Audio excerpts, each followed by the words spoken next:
کہتے ہیں دعاؤں میں اب اثر نہیں، ہماری دعائیں قبول نہیں ہو رہی۔ پتہ ہے دعائیں کب اثر کرتی ہیں؟ جب ان میں صبر کی مہر لگا دی جائے۔ صبر یہ نہیں کہ اللہ سے مانگنا چھوڑ دو، صبر تو یہ ہے کہ لوگوں سے کہنا چھوڑ دو، صرف اللہ کے سامنے ہاتھ پھیلاؤ۔ اور انسان جب ٹوٹتا ہے نا تو سوائے رب کے کوئی اس کی آواز نہیں سنتا۔ اللہ ٹوٹے ہوئے دلوں سے محبت کرتا ہے۔ دعاؤں کو صبر کی چادر پہنا کر تو دیکھیں، اور پھر جن راستوں پر اللہ تمہیں لے کر چلتا ہے ان راستوں پر تم اکیلے نہیں چلتے، اللہ تمہارے ساتھ چلتا ہے۔ جب وہ غم کے حالات پیدا کرتا ہے تو وہ تمہیں ان حالات سے لڑنے کی ہمت بھی دیتا ہے۔ وہ نہ تمہیں خوشی میں تنہا چھوڑتا ہے اور نہ غم میں، بلکہ وہ تمہیں غم و خوشی دے کر آزماتا ہے۔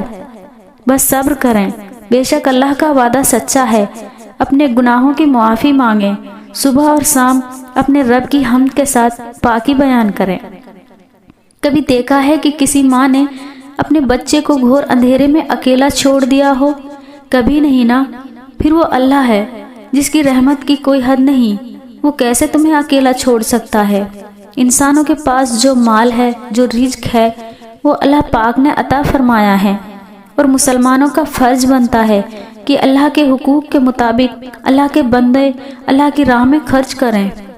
جانتے ہو تم اللہ کو بہت محبوب ہو کیونکہ تم نے آزمائشوں کو ہنس کر گزارا ہے، صبر کا دامن نہیں چھوڑا، اللہ سے مانگنا نہیں چھوڑا، اللہ کے سامنے گڑ گڑا کر رونا نہیں چھوڑا۔ تم نے اپنے یقین کو کمزور نہیں ہونے دیا کیونکہ تمہیں یقین تھا دعاؤں کی قبولیت کا، اور تمہیں یقین ہے معجزے ہوتے ہیں۔